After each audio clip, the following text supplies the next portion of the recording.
오늘 주시는 하나님 말씀 이사야 57장 15절에 있는 말씀 봉독해 드립니다. 지존무상하며 영원히 거하며 거룩하다 이름하는 자가 이같이 말씀하시되 내가 높고 거룩한 곳에 거하며 또 통회하고 마음이 겸손한 자와 함께 거하나니 이는 겸손한 자의 영을 소성케 하며 통회하는 자의 마음을 소성케 하려 함이라. 아멘. 한 주간 동안도 평안하셨습니까?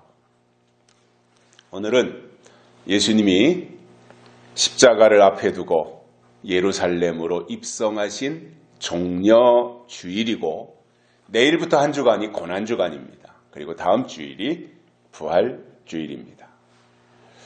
특별히 이번 한 주간 동안은 내일부터 예수님의 고난과 십자가의 죽으심을 생각하면서 의미 있는 시간들을 보내셨으면 좋겠습니다. 한 1년쯤 더 훨씬 전으로 생각이 되는데 성경을 묵상하다가 문득 떠오른 생각이 있었습니다. 그게 뭐냐면 지금까지 지내오면서 우여곡절이 많이 있었지만 주변 환경에 좌우되지 아니하고 성경적인 재림신앙에 붙잡혀 온 것에 대한 감사한 마음이 들었습니다. 또한 제가 가지고 있는 저 개인의 능력 이상으로 성경을 이해하고 깨닫고 증거할 수 있도록 힘을 실어주신 이 모든 과정이 하나님의 은혜였다라고 하는 것에 대한 고마움이었습니다. 때로는 처절함 속에서도 치우치거나 포기하지 아니하고 약속의 말씀으로 풍성케 하신 것은 하나님이 하신 일이었다라고 하는 깨달음입니다. 어느덧 저의 나이도 60대 중반을 넘어가다 보니 마음 한편으로는 요한계시록과 재림신앙에 대해서 사심을 가지지 않고 저보다 훨씬 더 잘할 수 있는 사람이 있다면 제가 하던 모든 사역들을 그 사람에게 넘겨주고 제 이선으로 물러날 수 있으면 좋겠다. 그런 생각도 들었습니다. 이것은 제가 사명이 부족해서가 아니라 나이가 먹다 보면 정리할 때가 있지 않습니까? 그래서 이 정리할 단계가 돼 가는구나 하는 부분과 또 하나님의 뜻이 어디에 있는지에 대해서 더 깊이 기도해 볼 필요가 있겠다 하는 마음입니다. 저도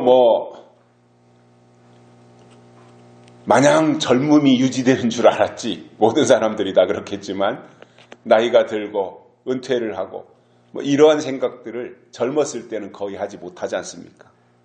그러다가 이제 가까이 다가오니까 그러한 시간들이 어떻게 해야 되는가라고 하는 것에 대해서 생각도 하게 되고 또 고민도 하며 기도하게 되고 하나님의 뜻이 무엇일까라고 하는 것을 조금씩 생각해보는 그러한 나름대로의 시간들을 가지고 있습니다. 지난주에는 하나님에 대한 설명을 세 가지로 말씀을 드렸고 오늘은 하나님이 어디에 계시냐 이거예요. 하나님이 계신 곳이 어디냐. 물론 우리가 다양하게 여러 가지로 설명을 할 수 있지만 이사야 선지자가 오늘 본문에서 15절에서 이 부분들을 설명하는 그러한 내용들을 우리가 발견을 하게 되는데 정말로 중요한 부분들은 하나님이 누구시냐, 하나님에 대한 설명, 그리고 그 하나님의 뜻이 어디에 있는지에 대한 이러한 마음들, 더 나아가서 하나님에 대해서, 하나님이 어디에 계신지에 대해서 설명하는 것을 듣는다고 하는 것은 우리가 방향을 정하고 또 우리의 신앙의 위치를 어디에다 두고 가야 될 것인지를 확정하게 해주는 중요한 부분들입니다. 그래서 하나님의 존재를 안다고 하는 것은 상당히 중요한 일이고, 하나님이 어디 계신지에 대해서 아는 것도 매우 의미가 있습니다. 막연하게 하나님은 어디, 공중에 어디에 계실 거야, 하나님은 저 하늘나라라고 정해놓은 어떤 가상의 공간 속에 거기 하나님이 계실 거야, 이렇게 막연하게 생각할 것이 아니라 이사야 선지자의 가르침처럼 구체적이면서도 사실에 입각해서 하나님이 계신 곳이 어디인지에 대해서 알고 간다고 하는 것은 의미가 있다고 봅니다. 그래서 오늘은 하나님이 계신 곳이 어디인지, 즉 하나님이 어디 계신지 본문을 통해서 세 가지를 깨닫고 은혜를 받겠습니다. 첫째, 하나님은 높은 곳에 계십니다. 높은 곳에 하나님이 계시다는 사실입니다. 여기서 이사야 선지자가 높은 곳이라고 설명을 했을 때 이 높은 곳은 특정한 어떤 장소가 아닙니다. 사람들은 자꾸 장소적 개념으로 이해하려고 하는 경향이 있습니다. 그러나 성경이 말씀하는 대부분은 장소적 개념이 아닙니다. 이것은 하나님이 높은 곳에 계시다고 하는 것은 하나님의 차원이 그만큼 높이 계시다, 그거예요.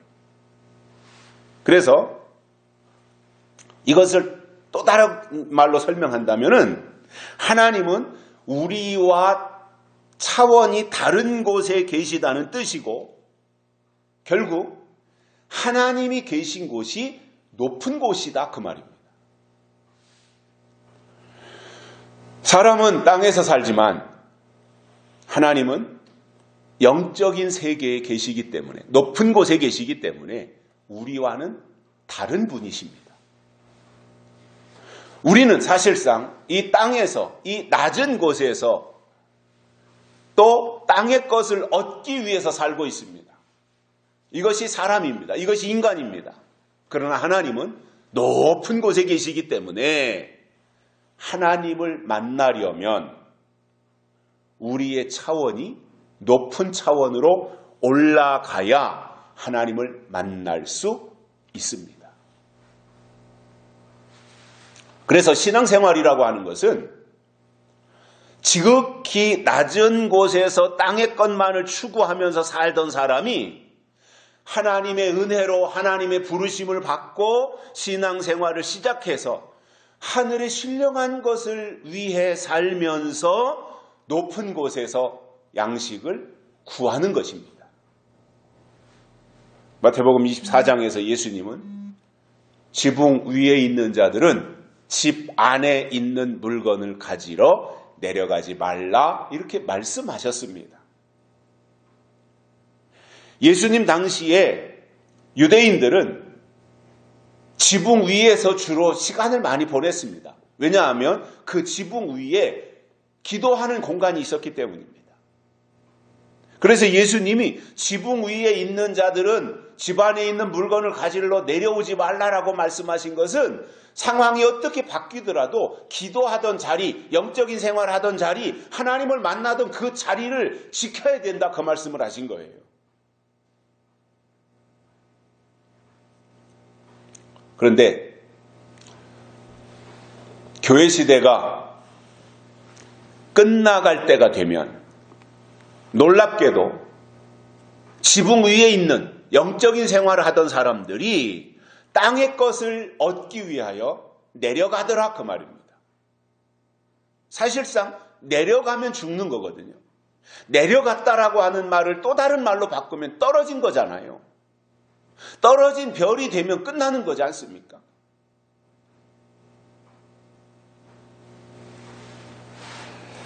우리는 어떤 경우도 땅의 것에 끌려서 믿음을 뺏기지 말고 우리에게 주어진 시간이 다할 때까지 주를 앙모하면서 저 높은 곳을 향하여 날마다 나아가는 신앙생활.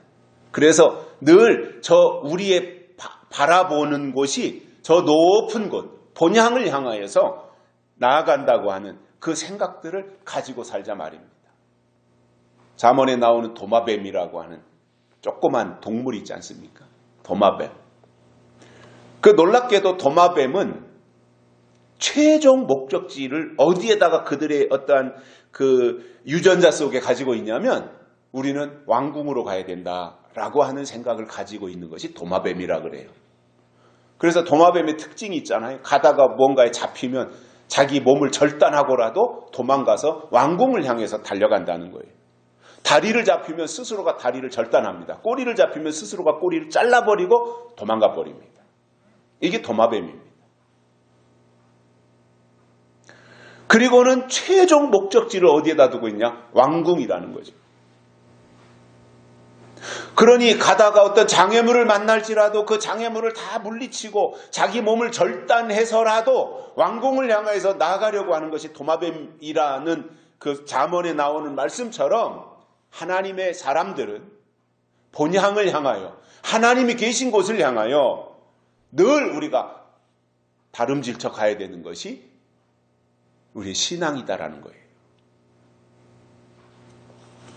예수님은 요한복음 6장에서 살리는 것은 영이요 육은 무익하니라 이렇게 말씀하셨는데 사람들은 이상하게도 땅의 것을 얻기 위해서 수단 방법 가리지 않고 살더라 말입니다.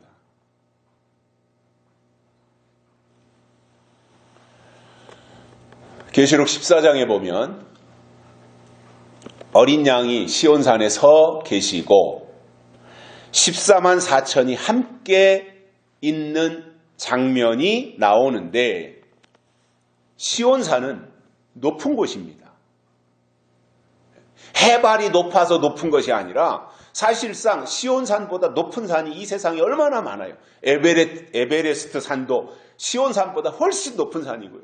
비교가 안 될 정도로 높은 산이고 이 지구상에 수천 미터 해발되는 그러한 산들이 많이 있는데 그에 비해서 시온산은 예루살렘에 있는 쬐깐한 야산에 불과한데 예수님이 거기로 오셔서 어린 양으로 오셔서 14만 4천과 함께 만나는 장면인데 시온산이 왜 의미가 있느냐 하면 그 산이 다른 산과 비교할 때 훨씬 더 높아서 의미가 있는 것이 아니라 시온산에 예수님이 계신 곳이고 성경의 약속대로 시온산으로 예수님이 재림하신다고 말씀하셨기 때문에 시온산이 예수님이 계시고 약속이 있어서 그 산이 높은 산이었다 그 말입니다. 우리가 하나님의 선택과 하나님의 부르심을 받고 신앙생활을 한다는 것은 결국 우리의 위치를 높이는 것입니다.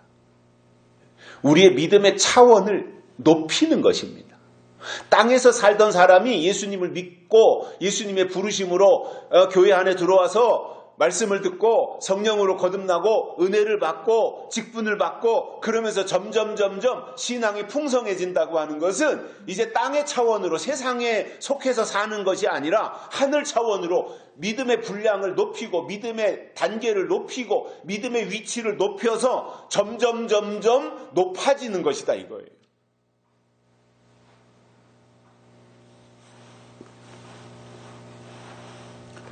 그래서 우리가 하나님의 말씀을 들으면서 하나님을 점점 더 알고 그리고 그 하나님이 계신 곳으로 조금씩 높이 올라가는 것입니다. 결국 하나님의 사람이라고 하는 것은 땅에서 발붙이고 살지만 땅의 것으로 살지 않습니다. 또 땅에서 살지만 땅의 것만을 추구하지 않으면서 오히려 땅에서 살지만 위의 것을 찾고 위의 것을 생각하는 것이 지극히 정상적인 신앙생활이라는 거예요. 그런데 오늘의 문제가 뭐예요? 교회 안에서 하나님을 믿는다고 하면서 맨날 땅의 것에 얽매여 산다는 겁니다. 구하는 것도 땅의 것을 구하고, 하나님 돈 주세요, 하나님 아파트 주세요, 하나님 부동산 주세요, 하나님 땅 주세요. 세상 사람들 저렇게 가지고 떵떵거리고 사는데 나 하나님을 믿는다고 하면서 이게 뭡니까? 하나님한테 이렇게 땡깡을 부리는 식으로 살아가고 있고, 기도를 해도 맨날 땅의 것만 구하는 기도를 하고 있다고 하는 것은 그 사람의 신앙의식이 그 정도밖에 안 된다는 거예요. 왜 하나님의 뜻을 구하는 기도를 할 줄 모르고, 왜 하나님의 나라와 그의 의를 구하지는 않으며 하나님의 약속이 이루어지는 것에 대해서는 구하지 않느냐, 그겁니다. 그래서 그 어떤 사람을 놓고 볼 때 그 사람의 기도의 내용을 들어보면 그 사람이 땅에 속한 사람인지 하늘에 속한 사람인지가 나오는 거예요. 골로새서 3장에서 바울은 위의 것을 찾으라, 위의 것을 생각하라고 말씀했는데, 그 이유가 뭐냐면 하나님이 위에 계시기 때문이다, 이렇게 말씀했습니다. 그래서 하나님 중심의 신앙은 높은 곳에 계신 하나님을 우리가 늘 기대하고 바라보면서 그분이 주시는 말씀을 듣고 그분이 계신 곳을 향하여 날마다 나아가는 것이고, 높은 곳에 계신 그 하나님을 만나면 그 사람의 수준도 같이 높아질 수 있다는 겁니다. 성경을 보면서 깨닫는 것은 구약과 신약을 막론하고 하나님의 역사는 거의가 산에서 이루어졌는데, 산이 뭐냐면 평지보다 높은 곳입니다. 구약에서 천지를 창조하신 것이 에덴 동산이었고, 노아가 방주를 지은 곳이 아라랏산이었습니다. 아브라함이 독자 이삭을 드린 곳이 모리아산이었고, 모세가 하나님을 만난 곳이 호렙산, 그리고 하나님께 계명을 받은 곳이 시내산이었습니다. 엘리야가 바알의 선지자들을 물리친 곳이 갈멜산이었습니다. 신약에 와서도 예수님이 초기에 활동하신 감람산, 그리고 십자가를 앞에 두고 기도하신 겟세마네 동산, 십자가에 달려 돌아가신 갈보리산, 예수님의 사역도 산하고 관련이 깊더라는 것입니다. 그리고 계시록에 나오는 어린 양 되시는 예수님이 시온산으로 오셔서 14만 4천과 함께 서 있는 장면이 되기까지 하나님의 역사는 산의 역사였고, 그리고 높이가 있었다는 겁니다. 그런 의미에서 신앙생활이라고 하는 것은 저 낮은 단계에서, 저 밑바닥 차원에서 안전뱅이처럼 주저앉아 있거나 낮은 곳을 맴도는 것이 아니라 길을 쓰고라도 애를 써서라도 높은 곳을 향해서 말씀을 들음으로 나아가는 것이고, 높이 올라가면 사실상 땅의 어떠한 것에 영향을 받지 않는 것입니다. 하나님은 높은 곳에 거하시기 때문에 우리도 높은 곳으로 가기를 원하시는데, 내가 높이 올라가고 싶다고 한순간에 뿅 하고 올라가는 게 아니지 않습니까? 다 절차가 있고 순서가 있고 단계가 있지 않습니까? 나는 이제 키가 180cm로 커야지 마음먹었다고 해서 어제까지 170이었다가 오늘 180이 되는 게 아니잖아요.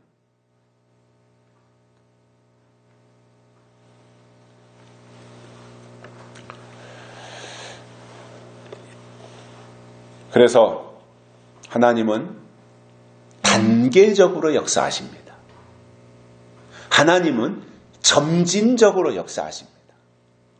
그래서 하나님이 하시는 일, 하나님이 과거부터 지금까지 해오신 일들 가운데 하신 이 일의 핵심 가운데 하나가 뭐냐면 하나님은 벼락치기로 일하시는 것이 아니라 점진적으로 하시더라는 거예요. 이것이 하나님의 역사의 점진성입니다.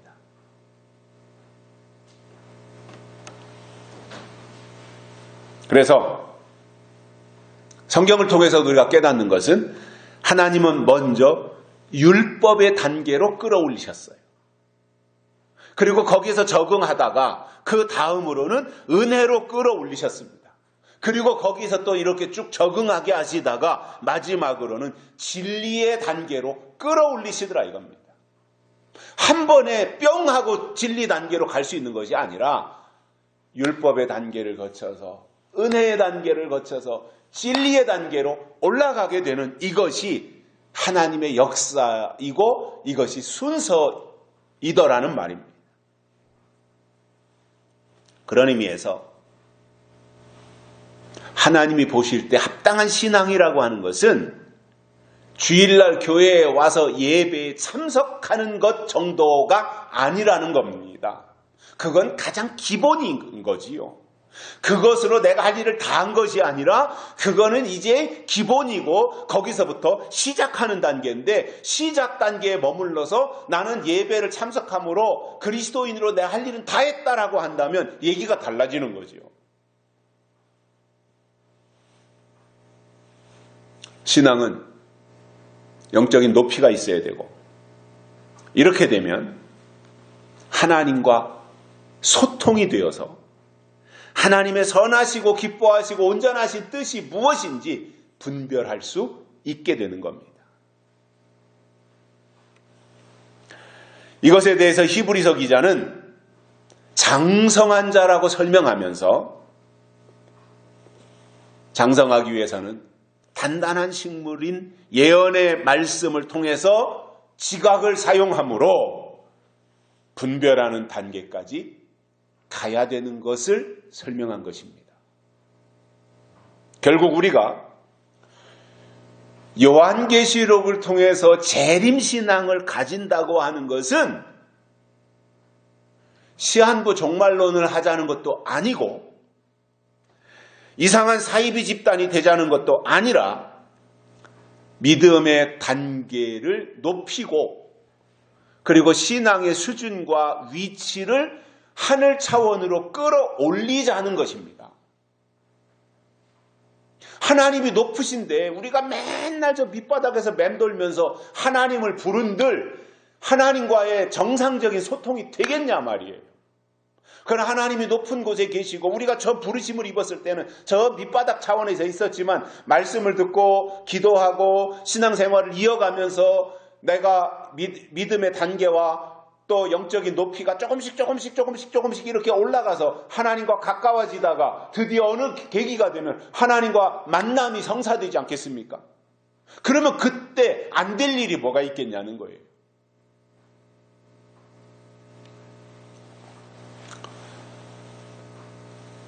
성경적인 재림신앙의 정점은 높은 곳에 있습니다. 높은 곳입니다. 높은 곳.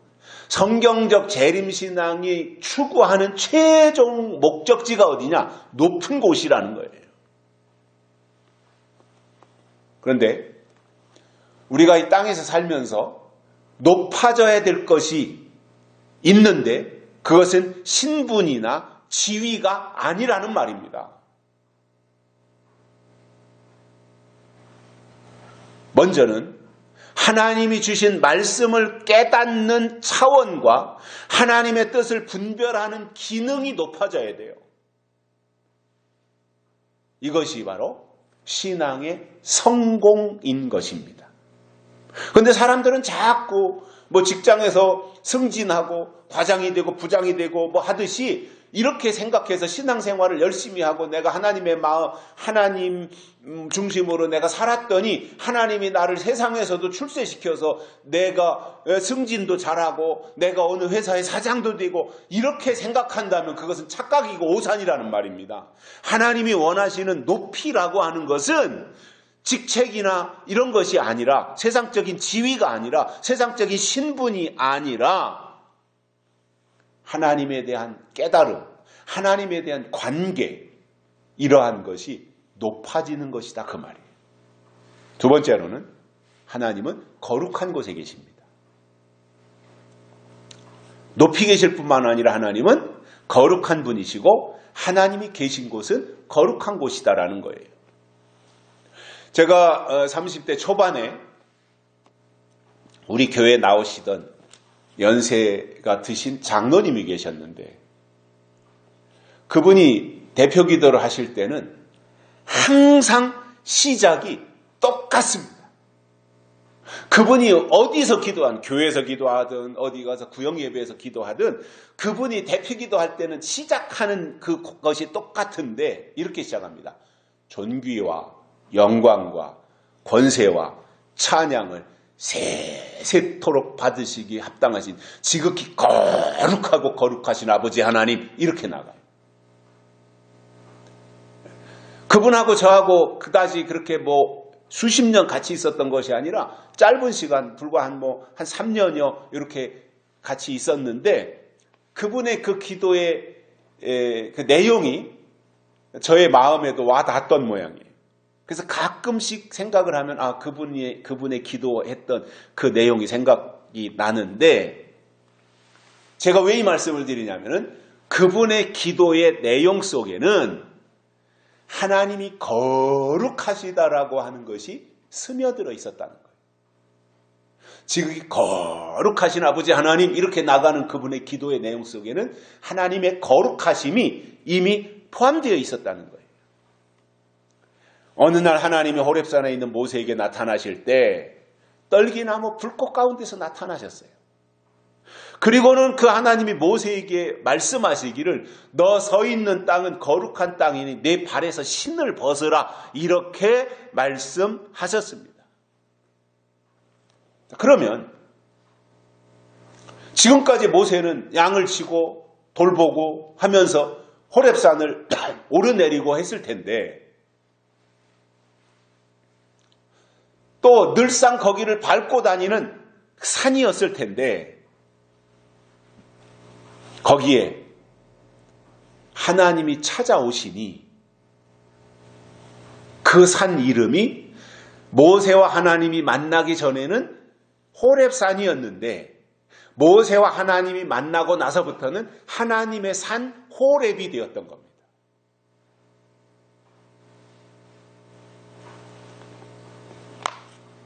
그리고 너 선 땅은 거룩한 땅이니, 즉 모세가 지금 호렙산에 서 있는데 너 서 있는 호렙산은 거룩한 산이니 내 발에서 신을 벗으라, 이렇게 말씀하신 거예요.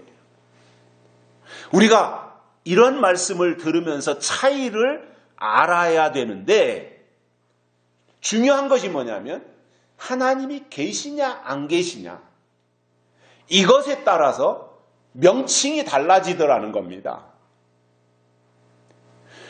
그래서 하나님이 계신 산은 거룩한 산이 되었듯이 하나님이 계신 교회는 성전, 즉 거룩한 교회가 되는 것이고, 하나님이 계신 사람도 성도, 즉 거룩한 사람이 된다라는 말이에요.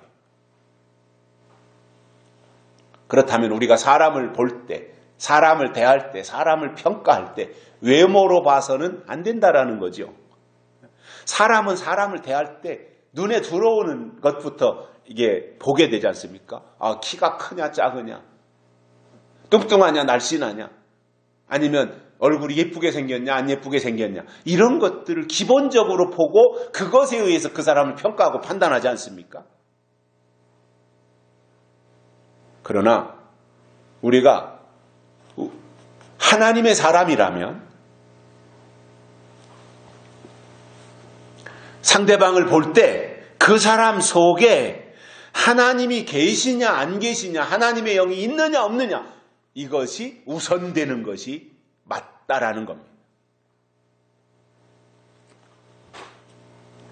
아무리 그 사람이 훌륭하고 잘나고 예쁘고 하다고 할지라도 그 속에 하나님이 없다면 부러움의 대상이 될 수는 없는 겁니다.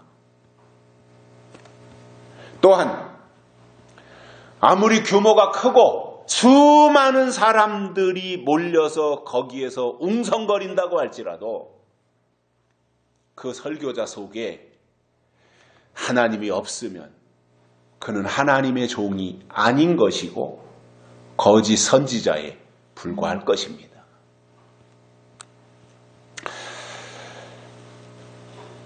하나님은 사람을 외모로 판단하지 아니하고 중심을 보신다고 하셨기 때문에 하나님의 사람들은 사람을 대할 때 그 사람 속에, 그 중심에 하나님이 계신지 또는 이 시대에 주신 하나님의 약속이 그 사람 속에 있는지 이것을 분별해서 보는 것이 저는 하나님의 사람의 태도라고 봅니다. 앞으로 이 땅에 예수님이 재림하시면 부활성도, 변화성도와 함께 만나게 될 텐데 저는 거기가 바로 거룩한 성 예루살렘이라고 생각을 하고 있습니다. 성이면 그냥 성이지 거룩한 성이 뭐겠어요? 이 말은 세상에 있는 성이 아니라는 말입니다. 남한산성, 해미읍성 이런 식으로 세상에서 구축해 놓은 그러한 성이 아니라 하나님이 계신 곳이 그 자체가 거룩한 성이고 다시 오시는 예수님을 만나는 곳이 거룩한 성이다 그 말입니다. 구약에서 하나님은 성전에 계시다고 말씀하고 있는데 이때 성전은 구약에서는 천막으로 지은 성전이었잖아요. 출애굽하고 가나안 땅으로 들어가면서 광야에서 천막을 지어서 천막 안에서 하나님께 제사를 지냈던 천막 성전이었는데 이것이 솔로몬 때에 이르러서 건물 성전을 지었습니다. 솔로몬이 건물을 지었어요. 그래서 천막 성전이 이제 천막 성전 시대가 끝나고 건물 성전 시대가 되었어요. 그런데 천막 성전이었든 건물 성전이었든 중요한 것은 그 안에 하나님의 법궤, 언약궤가 있느냐 없느냐 이게 중요했던 거예요. 건물이 화려한 게 중요한 것이 아니라 솔로몬이 순금을 가지고 성전을 지었다고 할 때 그것이 중요한 것이 아니라 솔로몬의 성전이 의미가 있었던 것은 솔로몬이 지은 성전 안에 하나님의 법궤가 있었기 때문입니다. 모세 때 광야에서 천막성전, 비록 초라한 천막성전이었지만 천막성전임에도 불구하고 천막성전이 의미가 있었던 것은 그 안에 지성소가 있었고 지성소 안에 언약궤가 있었기 때문에 그렇습니다.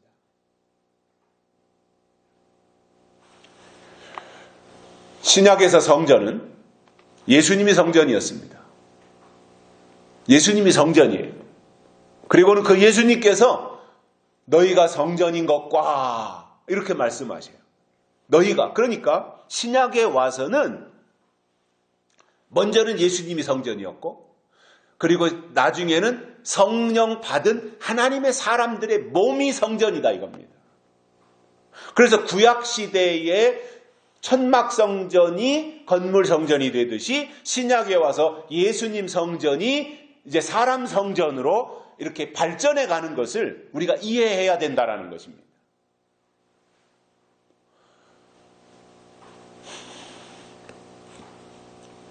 그런데 이 성전이라고 하는 것이 아무나 그냥 교회 다닌다고 뭐 그냥 믿습니다 고백한다고 해서 아무나 성전이 되는 것이 아니라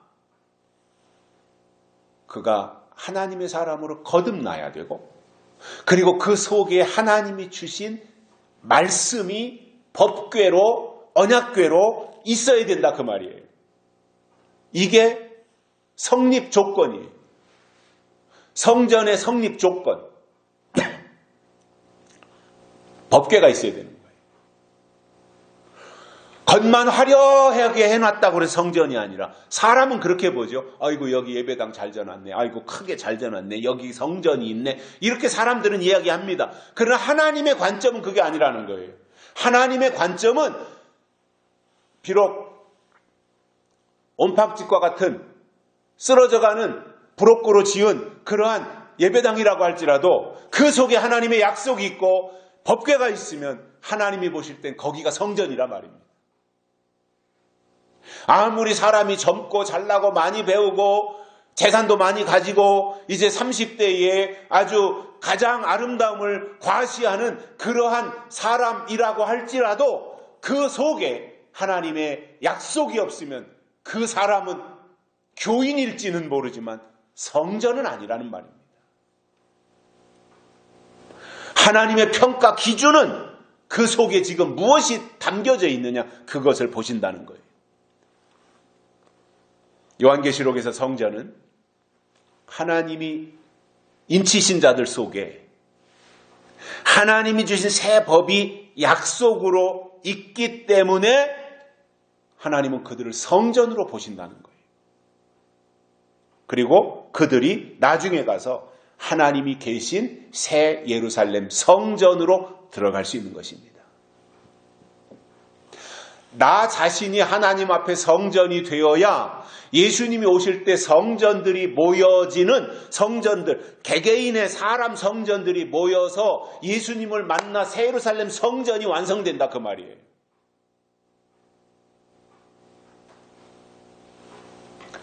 하나님이 인을 치신다고 하는 것은 구별하신다는 것인데 계시록에서 인을 치시는 것은 구약에서 할례 또는 신약에서 세례와 같은 말입니다.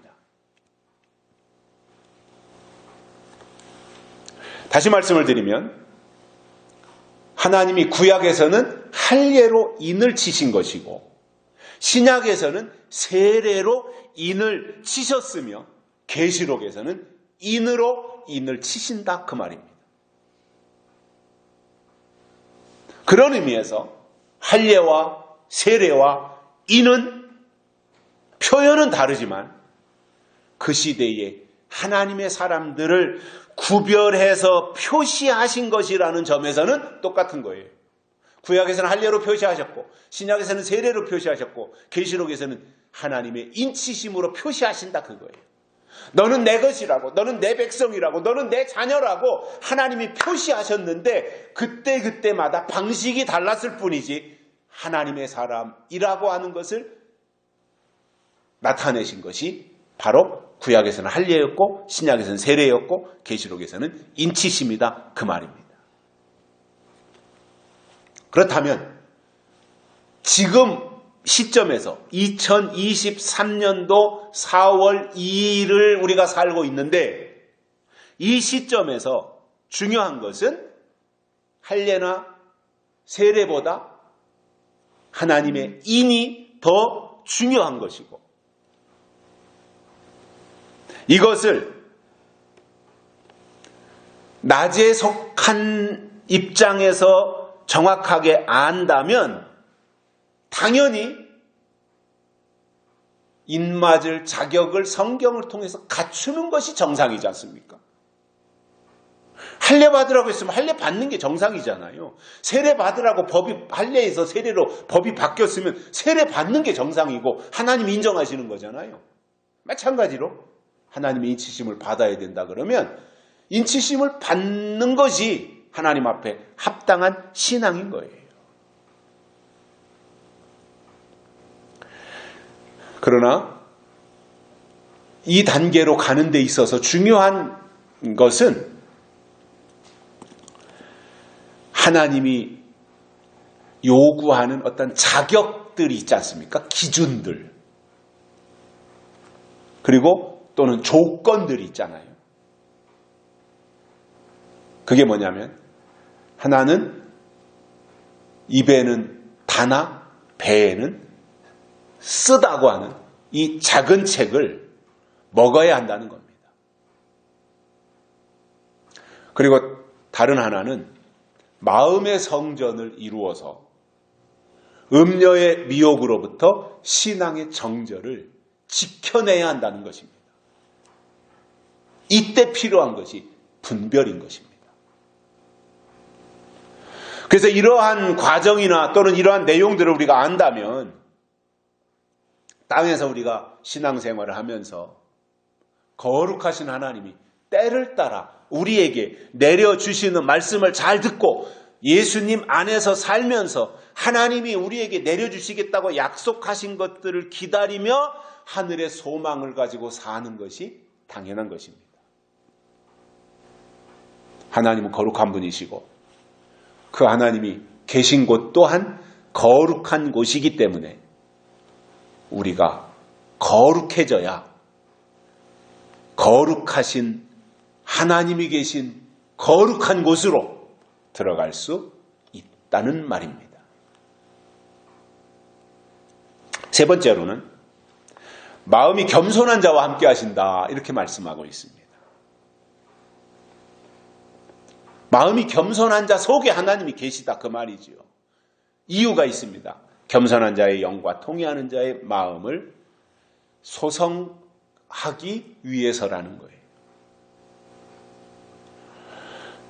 겸손은 하나님의 사람들에게 요구하는 중요한 성품인데 그렇다고 해서 이 겸손이 날마다 양보나 하고 맨날 피해를 보는데도 말 한마디 하지 않고 참으면서 비겁하게 또는 비굴하게 살아가라 이 말이 아니라는 겁니다. 겸손은 언제나 온유와 함께 다닙니다. 그래서 저는 겸손과 온유는 쌍둥이라고 생각하는데 늘 함께 있는데 예수님이 이런 말씀을 하셨어요. 나는 마음이 온유하고 겸손하니 나의 멍에를 메고 내게 와서 배우라 이렇게 하셨는데 무엇을 배우라고 그랬냐면 온유와 겸손을 배우라는 거예요. 그러므로 이 온유와 겸손은 어머니 뱃속에서 태어날 때 선천적으로 타고난 성품이 아니라 후천적으로 배워서 습득한 성품이라야 된다는 겁니다.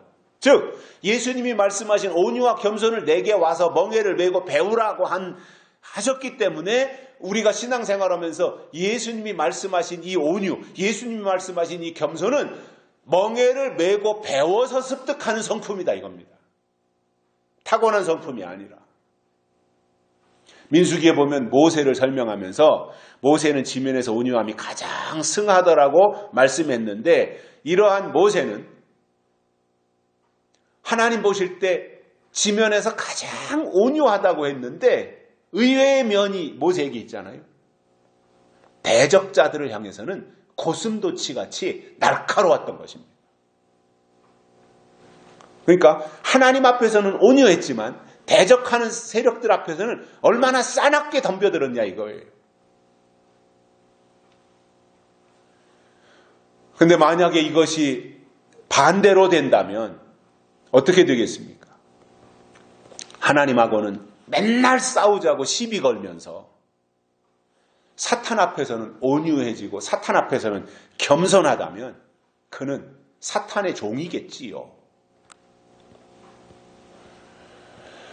우리가 겸손해야 하는 이유는 하나님이 겸손한 자와 함께 하신다고 말씀하셨기 때문입니다. 하나님은 교만한 자와 함께 하신다고 하지 않았습니다. 겸손한 자와 함께 하신다고 하셨습니다. 야고보 사도가 말씀한 것도 보면은 하나님이 교만한 자를 물리치시고 겸손한 자에게 은혜를 주신다. 이렇게 말씀하신 것을 볼 때에 하나님의 은혜는 겸손한 자가 받는다 그 말입니다. 그러면 겸손이 뭐예요? 우리가 하나님 앞에서 겸손해야 되는데 이 겸손이 뭐예요? 하나님 앞에서 자기를 낮추는 것입니다. 그래서 겸손한 자가 하나님께 순종도 하고 겸손한 자가 때를 따라 하나님이 내려주시는 말씀도 받으며 겸손한 자가 성경대로 다시 오실 예수님의 재림을 사모하는 것입니다. 교만한 자들은 절대로 재림을 사모하지 않습니다. 땅에서의 성공, 땅에서의 번영, 땅에서의 출세를 생각하지 예수님이 땅에 다시 오셔서 이룩할 새하늘과 새 땅 또는 천년왕국에 대한 기대가 없습니다. 교만하기 때문에 그런 겁니다. 교만하기 때문에 하나님의 말씀을 배척하는 것입니다. 교만하기 때문에 하나님이 때를 따라주시는 말씀을 외면하는 것입니다. 예수님이 초림하셨을 때도 바리새인들이 그랬지 않았습니까? 분명히 이사야 선지자를 통해서, 미가 선지자를 통해서 구약 성경에 예수님이 오시기 이미 1500년 전에 다 예언해 놨는데 그것에 대해서 받아들이지 않습니다. 인정하지 않습니다. 그게 뭐예요? 바리새인들의 교만이었어요. 바리새인들의 자기의였던 것입니다. 그것으로 예수님을 배척했던 것입니다. 어려움을 당할 때는 잘 모르고 지나가겠지만 지나고 보면 사실상 겸손이 최고라는 것을 알게 되고 겸손이 이기는 지름길이라는 것도 깨닫게 됩니다. 우리가 성경을 통해서 보면 다윗이 골리앗을 물리친 장본인이잖아요. 그때 당시에 골리앗과 싸우려고 나서는 사람은 아무도 없을 때 쬐까는 소년 다윗이 앞장서 가지고 나가서 골리앗을 물리쳐버리고 승리의 개선장군이 되어서 골리앗의 목을 따가지고 들고 오는데 그 이후부터 사울 왕 다윗을 미워하고 죽이려고 합니다. 이게 정치인들의 시기입니다. 자기한테 백성들의 관심이 집중되고 사울이 최고라고 호칭을 받아야 되는데 사윗은 둘째고 사람들이 다 다윗 하니까 그때부터 시기하는 마음이 생겨가지고 다윗을 죽이려고 쫓아다니니까 하는 수 없이 도망자 신세가 되어서 다윗을 볼 때 얼마나 초라하고 비참한 신세가 되었습니까? 그 순간만 본다면. 개선장군이었는데 골리앗을 물리친 개국공신인데 이렇게 쫓기는 신세가 되니 스스로 생각해도 얼마나 비참했겠어요. 아마 마음 한켠으로 그랬을 것 같아요. 다윗이. 저라면은 젊은 혈기에다가 골리앗까지 물리친 경험이 있으니까 괴롭히는 사울과 한번 그냥 맞짱 떠서 사울을 고꾸라뜨리고 싶은 그러한 마음도 있었을 텐데 다윗은 전혀 그렇지 않았고 하나님이 기름 부어 세우신 사울 왕의 권위를 다윗은 끝까지 인정했습니다. 이게 겸손입니다. 그래서 진짜로 하나님께 기름 부음 받은 자는 겸손해야 되고 겸손하면 하나님이 쓰신다라는 거예요. 그리고 하나님은 겸손한 자와 함께 하신다라고 말씀해 주고 있습니다.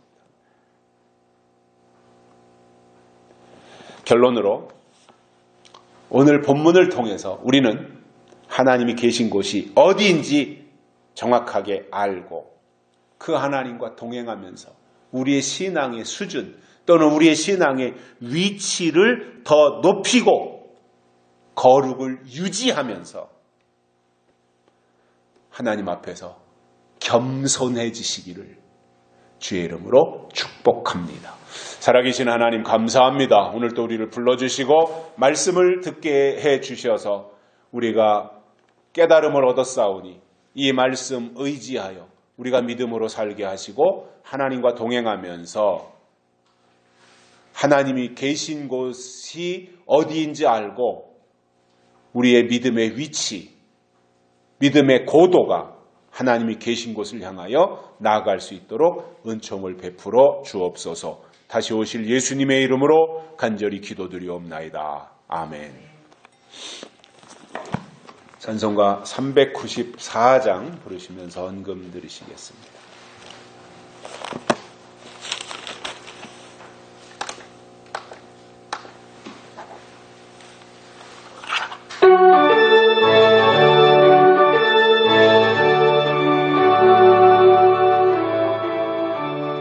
주를 악무하는 자 올라가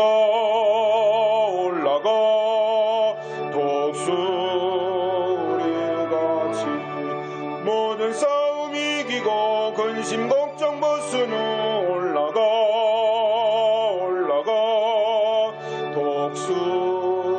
독수리같이 충모하는 자